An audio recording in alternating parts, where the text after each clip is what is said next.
All right, guys, welcome back to The Art of Whiskey. This is Mr. Best, your craftsman here, and today we are doing a fun episode. You know, me and my guy Eric, the whiskey giant. If you saw the episode of us talking about barrel spirits in 1792, one of the things we talked about are, different old fashions with different whiskeys and different styles of whiskeys, from, rye whiskey to bourbon to wheaters, etc. And when you taste them side by side, what are the differences in those, old fashions, or how can you taste the differences? So in this episode, we're going to do just that. So the whiskey we're going to be featuring is going to be Rieger. We did a straight rye whiskey. We did a straight bourbon whiskey, and then a Kansas City whiskey. All different mashes, but we'll talk about that later in the video with our guy Chance GPT and the whiskey giant.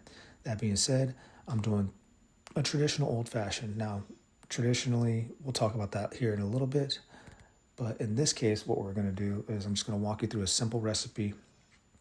Nothing, out of the ordinary than what you would get from a typical restaurant. So 2 dashes of bitters, and then of course, you can use a sugar cube. In this case, I'm just going to use some simple syrup for simplicity. Do a little, like, 1/4 ounce, boom, right in there. And then, as you already saw, I prepped my orange slices, so I'm going to go and drop the orange in there. And in this case, instead of using a maraschino cherry, which you would typically find at, your typical restaurant or any other place, I'm going to use the Luxardo cherry, which obviously is going to add, different context to the cocktail. But still, once again, we're just going to look for consistency in the same cocktail across the board, but just 3 different whiskeys. Then you're going to do a light muddle. Remember, when you're muddling, you don't want to pulverize the fruit or the cherry to the point where you create almost like particles where it's completely dissolved and it basically creates chunks, right? You just want to release the juices from both the cherry and the orange. And then you don't want to go heavy on the rind itself too, because that adds an extra added note of bitterness. And then here we're going to start with the Kansas City whiskey.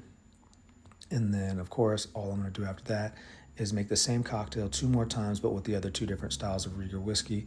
And then we'll side by side them. And then here I'm literally going to do simply 2 ounces.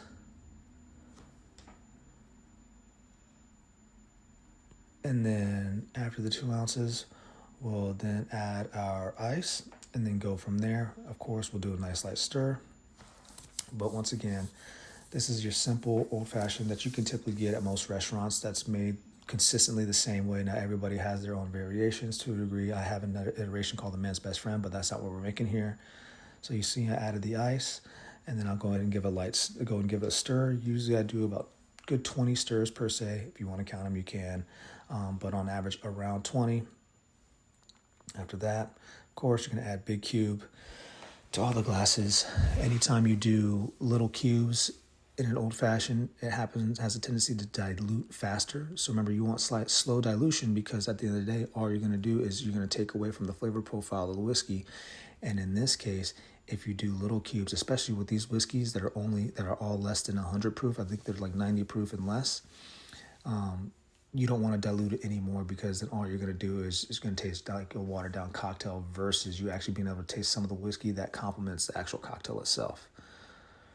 So that being said, now we'll go ahead and make the other ones. But it's crazy, in terms of, we talk about the original recipe, right? The original recipe for an old fashioned, goes all the way back to the early 1800s. And the true original old fashioned actually was just more so, just a cocktail. It was just the spirit, sugar, water, and bitters.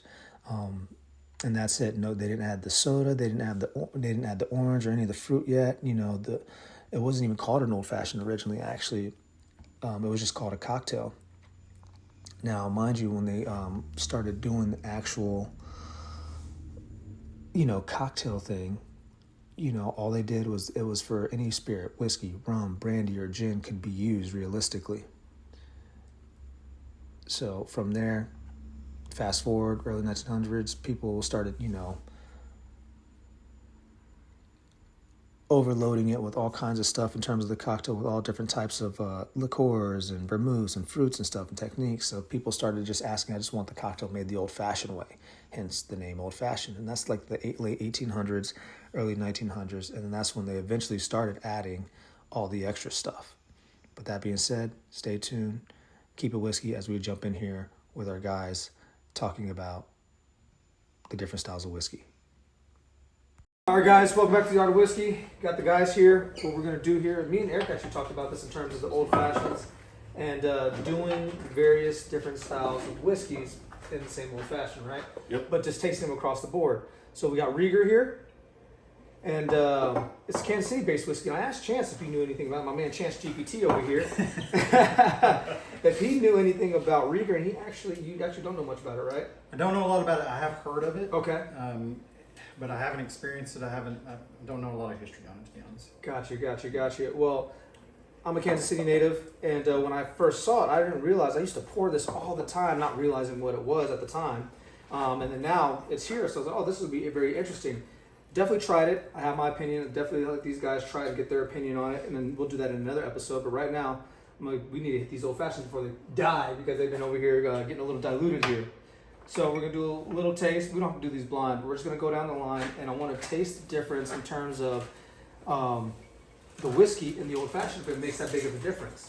So they make all. Because I know you said that you actually like that when you ordered Maker's 46. that Maker's 46, and I was going to ask you about that. Why is it that you like the Maker's 46 in your old-fashioned? The French oak gives it the spice that I like in an old-fashioned. Gotcha. And is there anything you look for particularly in an old-fashioned or a bourbon that you prefer? And also cash strength.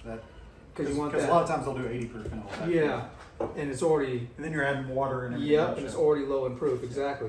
Yeah, I was going to say higher proof. Higher proof? 100 proof usually.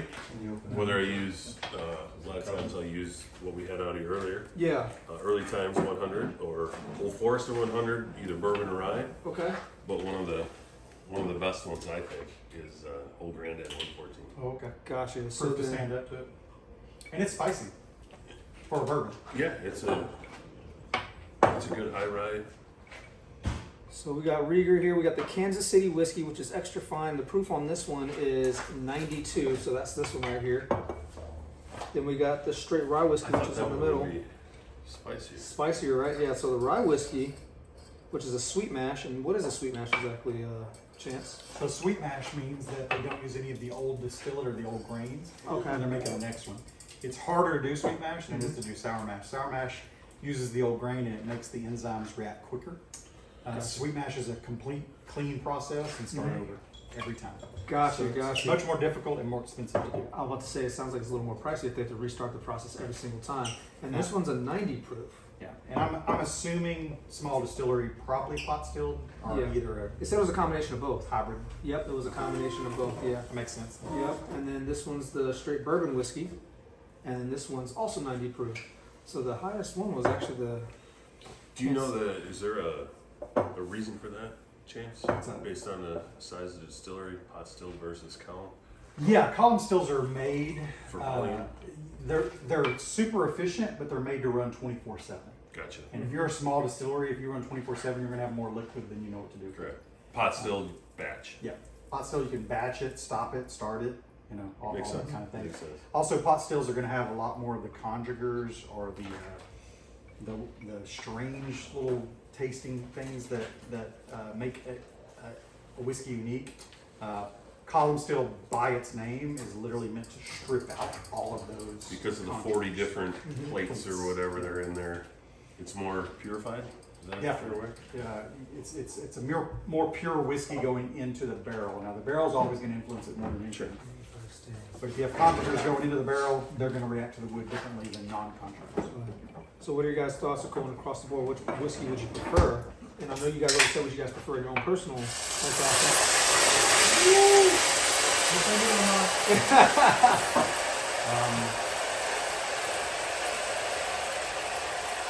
Maybe because we were drinking hot first. No, trust me, I get it. This is all very... I might need you to double the whiskey in all these too.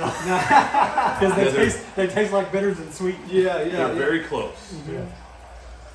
Now, mind you, I have not. Let me try this. I have not actually been doing that. So, for me personally, Is this they actually 1 ounce? they all taste different. Oh, These 1 are ounce? 2 ounces. 2 ounces. 2 ounce pours. Yep. You want a jigger so you can measure it out? I just want to taste them. Just a splash. Taste it by it as is. Mm-hmm.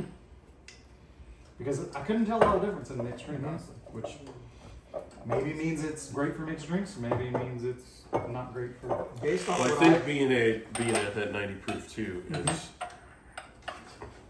This one's even in the 80s. Nope. Yeah, this is exactly 90 proof. Yep, 90. Yep. So very quickly you get down to that with any dilution, you're in Yep. the 80s, where Already. after drinking all this other stuff over 100. Oh yeah. So what's crazy to me is they chose red for their rye Mm-hmm. Yeah. because red usually dictates wheat, Really? and green usually Green dictates is wheat. I do know green usually dictates rye, but that makes sense. That's I've never interesting. seen a red rye. Interesting. I wonder why they did that. Is that a good thing or bad thing? Yeah, that part. I don't know. I mean, I like the premise, but you got to change the whole market. You know, red and rye, R&R. I like that. This will stand out in the rye section at Total Wines because all the other labels are But green. will they stock it correctly? They'll put it under American whiskey. Yeah. That's a very good point. That's a very good point. So for me personally, Mhm. I enjoyed this one the most, which was Sweet the. Rich. Yep. Mm-hmm. I disliked actually the rye the most. Personally, now mind you, I've grown fond of rye, so I don't know if it's just this because it's this one specifically. It's young. It's young and rainy. Young and grainy. Explain that. So I used to not like rye, and this was the rye that I didn't like. Okay. I learned that rye at 7 to 8 years takes this turn Mhm. and turns sweet and it gets all these fruit components. Yeah. But this is that pickly, spicy, earthy rye that I don't like. Gosh, yeah. It's super grain forward Mm-hmm. to me. More like the slice of rye bread. Yeah. I don't see if he puts how long it was aged on here either. It did not. I bet that's 4 years or younger. Interesting. Now I have to look it up, see how long it was actually aged. Could be even younger than 4. So the younger it is. I like this whiskey the best by itself. Oh, the Kansas City whiskey, Mm-hmm. the extra fine. Yep. That makes sense based on the label. So it's not like women, the younger the better? Hey, ask them; they would know better. Kind of. There's a Speaking minimum. from experience. Yeah, right. But then when you add the crazy component in Yeah. there, then it totally switches things up. Yeah. You let it go. Too far. Yeah. You let it go too far. So then also thoughts on the whiskey as well too. Are you gonna dump them all in here and see if it makes a difference?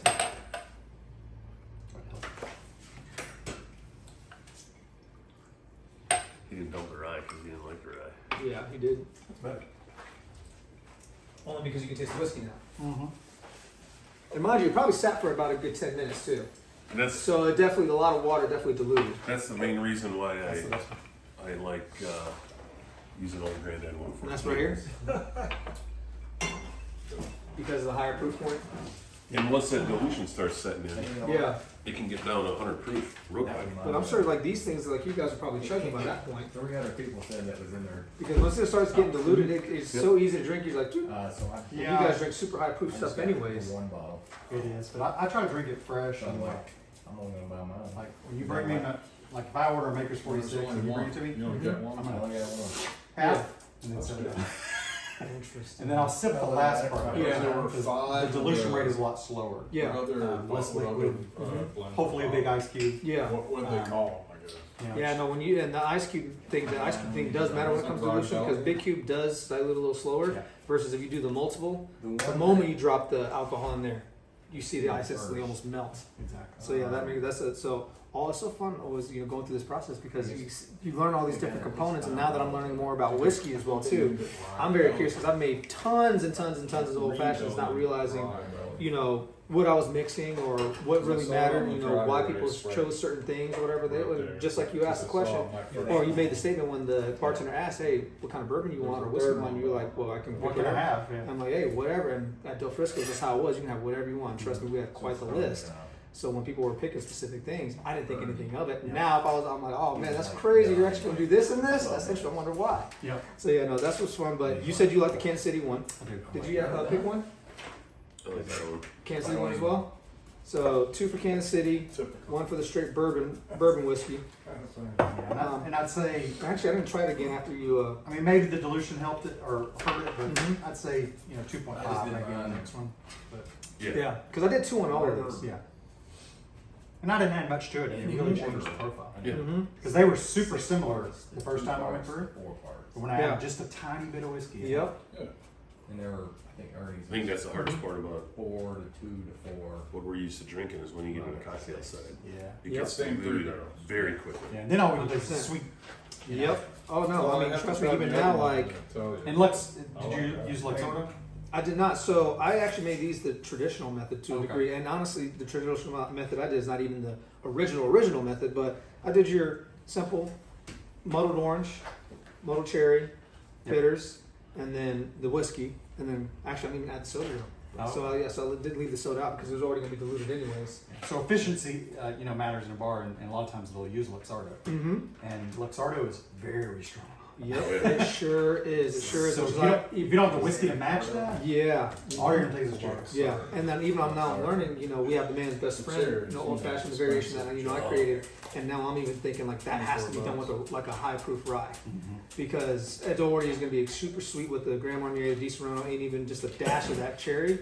Yeah, you're going to need a super high proof whiskey. I bought a bottle a long time ago of that Luxardo for Yep. a certain recipe. Good Lord. That might be the last bottle ever emptied in my house because a little bit goes so It far. goes super far. So far. It is. strong. It is very strong and very sweet and can be very overpowering. So even I learned, just a little drop of that can make all the difference. So, well, hey guys, I appreciate you guys as always. Thank you all for watching. Shout out to the Whiskey Warriors, my man Chance GPT, the Whiskey Giant. And keep it whiskey, guys, as we'll break down more and more stuff, and we'll try more things in terms of cocktails, whiskey, and everything else spirit wise. Thanks, guys.